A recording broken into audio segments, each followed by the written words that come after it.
Hello.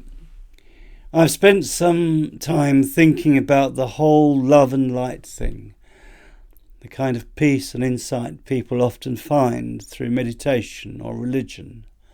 But now I want to think about the question, Swedenborg's idea of the Lord.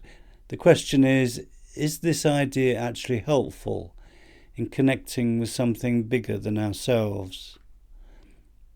Now, Swedenborg's a bit of a spiritual rounder, philosopher, mystic, theologian.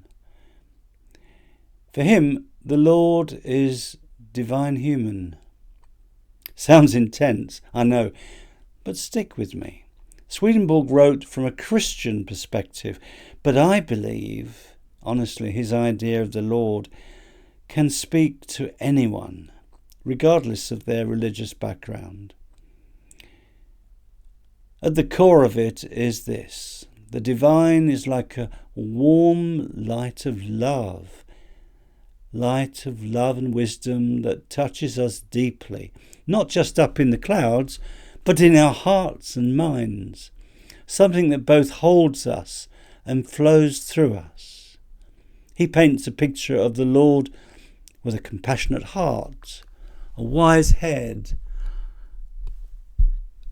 and powerful hands. Not materially, but something very real nevertheless. Now, this image, this divine human image, isn't just a superhuman version of us. It's something way beyond us. It has divine heart, head and hands that we can still somehow connect with.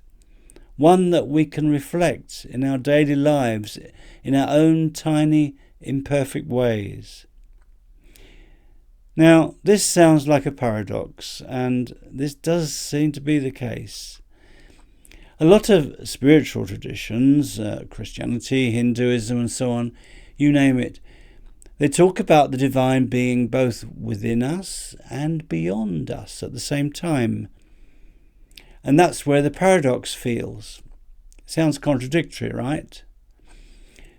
However, in the Hindu Upanishads, there's this idea that your highest self, they call it Atman, is the same as the ultimate reality behind the universe. They call that Brahman.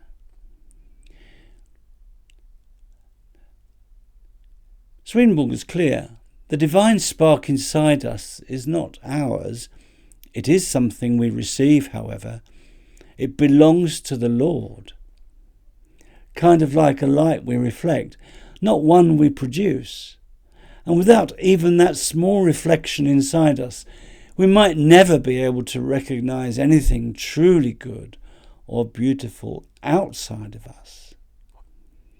Swedenborg and writers like Paul Vickers say that if we want to connect with something as huge and mysterious as the divine, it helps to have some kind of image or idea. Not necessarily a physical face, but something that feels human and something we can relate to on a human level. And it's good to have a human picture in your mind when you think about the divine. Excuse me. Now, consider someone you love. You might not even remember the colour of their eyes immediately until you think about it, but you know them deeply through and through, how they feel and how they make you feel. That's kind of how it works with God too. You don't need a perfect picture, you need a relationship. And this is where the human side of God, Jesus Christ, comes in. Because Swedenborg's idea of the Lord is rooted in the historical life of Christ. The spirit of who Jesus was, kind, wise, selfless, forgiving. Jesus hung out with outcasts. He healed people, stood by his friends, and suffered. You could say just like we do, but I would say even more. And through that very human journey, he revealed something divine. So Jesus was seen by Swedenborg not as a divine visitor, but as at the very heart of the divine made visible to us. Love and light wrapped in human experience. So you might be wondering, is that divine part in us too? Well, yes, but there is a twist. We can all receive divine goodness, according to Swedenborg, but it doesn't originate in us. We're like vessels, like cups. We receive. We have things poured into us. We can be filled with what is loving and wise. But Jesus, on the other hand, was that divine essence himself. When he said, "I am the light of the world," it wasn't just poetry. It was a statement of reality, I believe. Now, let's be honest. Life can get rough, and in those moments, what most of us really crave is someone who sees us, who knows us, who doesn't disappear when things get hard. This is where the idea of someone really close who's on a human level, who can really relate to, who wants what's best for me, even when I don't know what that is myself. You know, real spiritual strength often starts with our humility. Not the kind that puts ourselves down, but the kind that says, I don't have to carry this alone. And as strange as it sounds, trusting in the divine often looks a lot like a kid just trusting their parent. It might feel a bit silly at first, but that childlike openness is there. And that's what makes deep faith possible. That's what opens the door to something bigger. You might be wondering then, in that case, what do Christians mean about this Trinity thing, this Holy Trinity of three persons in one? How does that make sense?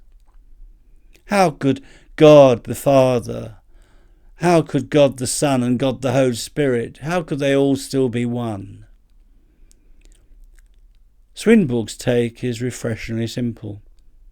He says this, of course, is a metaphor, not three separate gods, but three aspects of one divine human being, just like each of us, having mind, body, and spirit. So the divine is love itself, the Father, mysterious, vast, and hard to grasp, and infinitely beyond our capacity for compassion. The Son is divine wisdom, something we can understand and relate to, like the teachings of Jesus. And the Holy Spirit, you ask? That aspect of the divine is the power of that love, the power of love and wisdom moving through us, the divine in action. So rather than three separate beings, the one Lord is a beautiful, multi-layered presence. Islamists will love this idea of oneness of God. Love, wisdom, kindness, courage, compassion, and many other spiritual virtues, I was going to say, but that sounds a bit like the way we are. The source of all these virtues is in the one divine. And these are the qualities that connect us to the Lord. So, Swedenborg's Lord, then, is a way of understanding that connection through someone human-shaped. It gives us a way to pray to something familiar, a way to reflect, and maybe even a way to live more fully and deeply.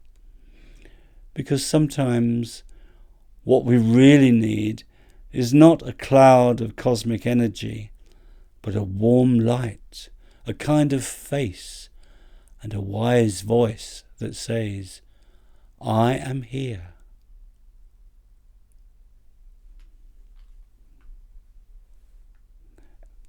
Thank you again for listening to me.